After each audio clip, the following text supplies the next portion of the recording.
Joaquim Barbosa está falando nesse momento do Supremo Tribunal Federal. Vamos acompanhar. Do plebiscito, do referendo e da consulta popular. Essa é a essência. Agora, o que nós temos que ter é uma consciência muito clara de que há uma necessidade no Brasil de incluir o povo nas discussões sobre reformas. O Brasil está cansado de reformas de cúpula.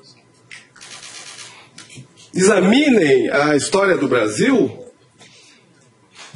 examinem a história da nossa vida independente como nação e vocês vão descobrir uma coisa. Todos os momentos cruciais da nossa história tiveram soluções de cúpula. A independência foi um conchavo de cúpula entre elites portuguesas e elites brasileiras. A República foi um movimento em que o povo esteve completamente excluído, não é?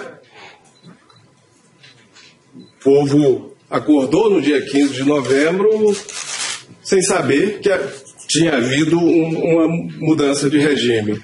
Além disso, nós tivemos alguns espasmos, crises constitucionais que também foram resolvidas em cúpula. Então, o que se quer hoje no Brasil é isso. É o povo participando das decisões. Agora, as discussões que vêm do universo jurídico, que esquecem essa questão fundamental, não vejo relevância.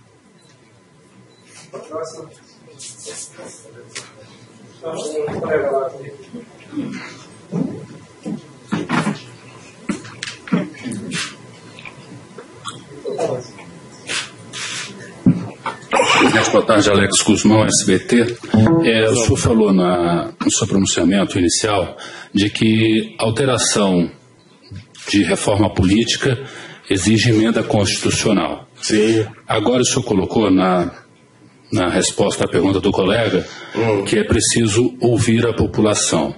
Dentro dessa discussão, e há um impasse, pelo menos nas discussões, qual seria o caminho ideal? E o senhor chegou a comentar com a presidente da possibilidade de se fazer reforma política por meio de uma constituinte específica? Obrigado. Olha, não entrei em detalhes sobre isso, mas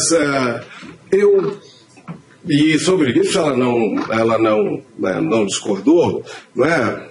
Acho que é a ideia dela mesmo, a ideia dela coincide com a minha, de que nós temos sim que trazer o povo para a discussão e não continuarmos com essa tradição de conchavos de cúpula.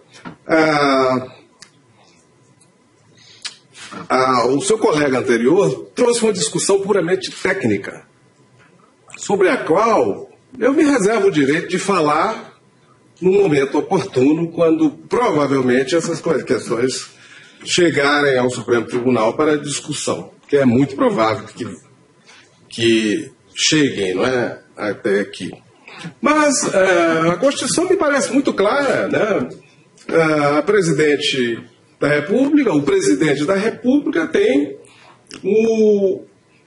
figura entre os legitimados para propor uma emenda constitucional. Ela pode fazer uma emenda constitucional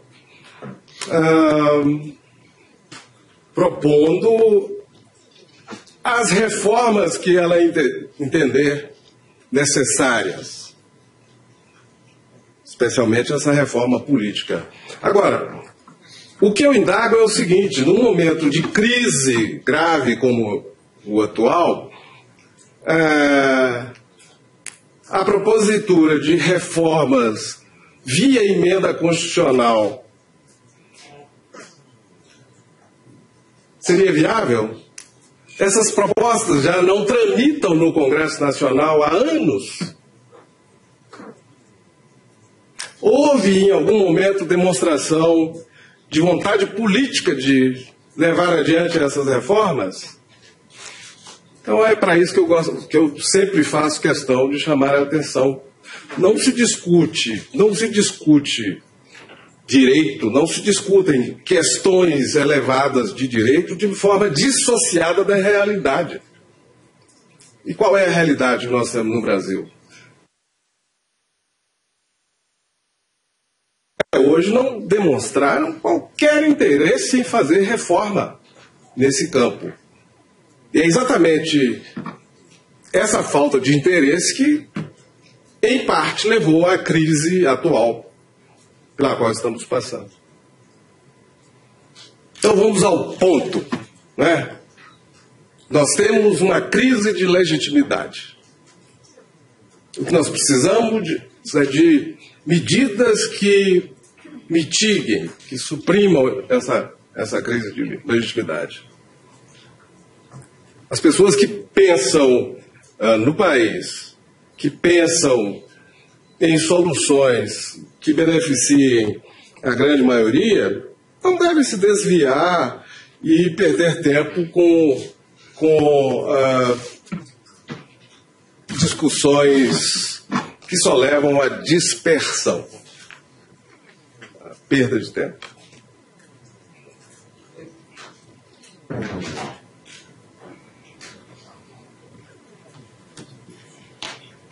Presidente, tudo bem? Um pouco nessa linha da crise da legitimidade, a gente viu sair das ruas uma pesquisa da Datafolha que mostrava que 30% dos manifestantes apoiavam o nome do senhor como presidente, próximo presidente da República. Como o senhor analisa o resultado dessa pesquisa? Olha, eu me sinto extremamente lisonjeado por, apesar de não ser político, jamais ter feito campanha política, jamais ter participado ou tido qualquer tipo de relação política. E ser lembrado é excelente para a minha vida pessoal, para o meu histórico.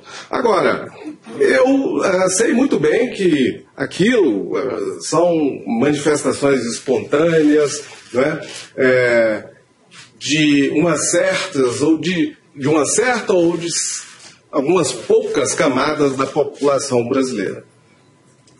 Ali, naquele universo, seguramente não estão representados todos os estratos da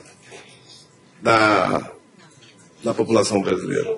Então, eu mitigaria muito o resultado daquela pesquisa. O senhor descarta totalmente se lançar de repente? Eu não tenho a menor vontade de me lançar candidato a presidente da República. Eu tenho quase 41 anos de vida pública. Acho que está chegando a hora, né? Chega.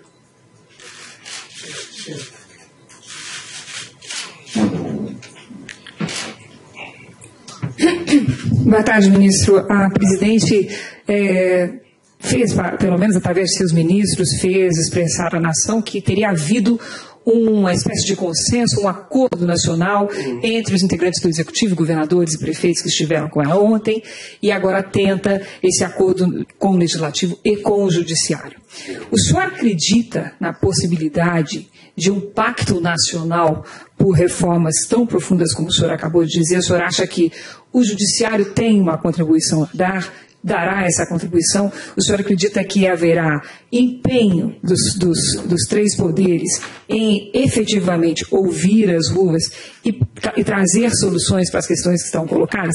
O senhor acredita num pacto nacional? Bom, eu acredito que atendi prontamente ao convite que ela me fez para termos essa conversa. Agora, eu me coloco como voz minoritária dentro do judiciário brasileiro. Não é? Vocês conhecem bem as minhas posições bastante críticas em relação a certas práticas que são vistas como absolutamente aceitáveis no nosso judiciário. Então, eu não acredito, sinceramente, que essas ideias, algumas das quais eu expus aqui hoje, que haja consenso no judiciário sobre elas. Por isso é que eu fiz questão de frisar que falava como uma voz que não engajaria, não é, outras pessoas dentro do Judiciário, muito menos ministros do Supremo Tribunal Federal. E mais, eu sempre faço questão de frisar isso.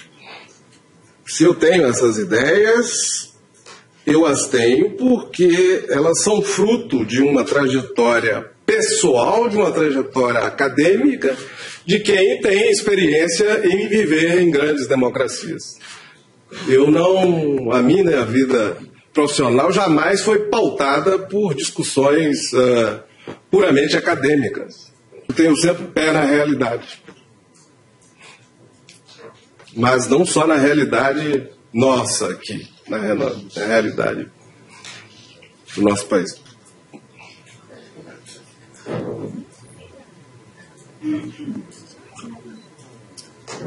Boa tarde, ministro. Eu sou Arnaldo, da Bloomberg News. Não. Gostaria de saber se, nesse atual contexto de crise grave que o senhor mencionou, se a democracia corre risco. Não. O que pode ser feito? Eu não acredito.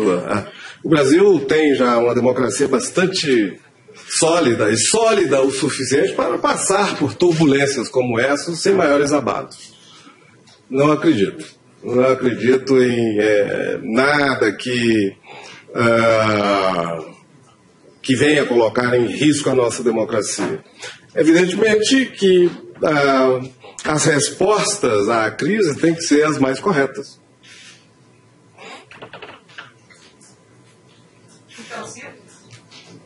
Eu não, veja bem, eu confesso que ontem eu não vi eu vi muito pouco do pronunciamento do presidente. Antes de ir para o Palácio hoje eu fiquei sabendo que já houve corrigenda, não é, por parte do ministro da Justiça, enfim, cheguei lá mais para dizer a minha opinião pessoal do que para discutir as medidas concretas que nem sei se foram concretas, né? O presidente parece-me que fez, que anunciou algumas medidas pontuais que ela pretende propor. Pois não. Ministro, eu queria saber como funcionaria um recall dos políticos uma vez eleitos. É muito simples. Em sistemas, esse recall se aplica muito bem a países com voto distrital, países que adotam o voto distrital, o sistema distrital. E nesse sistema distrital, os deputados são eleitos mediante eleições majoritárias dentro de um distrito. Então, necessariamente, vai sair eleito uma pessoa que faz parte daquela circunscrição. Ora, nesse sistema, o que há de bastante elogiável nesse sistema é que há esta responsabilidade, essa ligação de representatividade, de responsabilidade do eleito para aquele círculo pequeno que o elegeu. O resultado disso é que a pessoa é eleita numa circunscrição tão pequena, pode ser pequena, mas num país tão grande como o Brasil, ela pode abranger mais de um município, né? É mais fácil para o eleitor controlar e saber as tomadas de posição feitas pelo seu eleito, saber e cobrar. E se não gostar das tomadas de posição dessa pessoa eleita, ele tem a possibilidade de recall, ou seja, recolher o seu voto, anular, revogar e forçar uma eleição, uma segunda eleição, para tirar aquele representante. Recall é isso. O exemplo mais recente e bastante midiático que houve foi em 2002, 2003, não me lembro se foi 2002 ou 2003, governador da Califórnia. Do ator de Hollywood, Schwarzenegger, na política quase em plano nacional, nos Estados Unidos, se deu em decorrência de um recall. Havia um governador de nome Gray Davis que acabara de ser eleito para um segundo mandato. Mas esse governador não soube dar as respostas corretas que eram esperadas pelo povo da Califórnia em um momento de crise, a chamada crise da energia elétrica.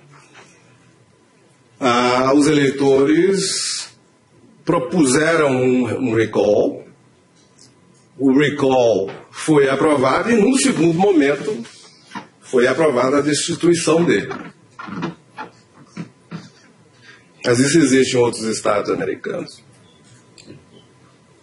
Presidente, boa tarde. Manuela Borges, da Rede TV. Gostaria de saber se o senhor acredita que o povo brasileiro, hoje com o nível de educação, de informação que tem, está preparado para responder um referendo, uma consulta popular sobre reforma política, um tema tão complexo. Ora, o povo brasileiro está tão acostumado a responder sobre esses assuntos que ele respondeu sobre assuntos parecidos há pouco tempo, né? Nós tivemos referendo, nós tivemos plebiscito em 1993 sobre o sistema de governo e tivemos plebiscito mais recentemente sobre...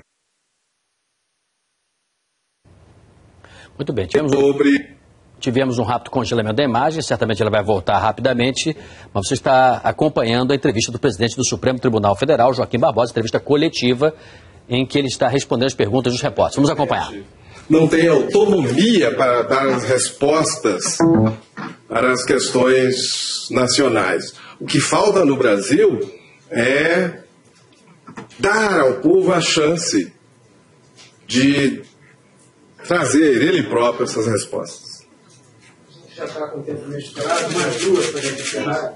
A presidente Dilma fez algum pedido específico? Nenhum. Foi uma conversa, uma troca de pontos de vista sobre o momento e sobre as medidas. Presidente, o senhor tem também alguma proposta para acelerar a tramitação da justiça brasileira, que é também uma das coisas que preocupa? Eu tenho, mas não as exprimi nessa conversa, porque eu achei que não era o momento adequado. O senhor é a favor do racismo?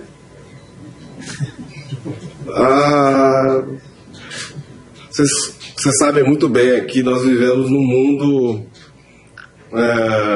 em Brasília, vivemos numa situação totalmente artificial, né? Eu há pelo menos 10 anos, aqui em Brasília, nunca andei de ônibus depois que voltei para cá. Aliás, hoje faz 10 anos. No Rio de Janeiro até que andei, sim. Andei de ônibus, inclusive recentemente. De vez em quando eu pego um ônibusinho lá. Mas eu, sinceramente, não tenho elementos para responder.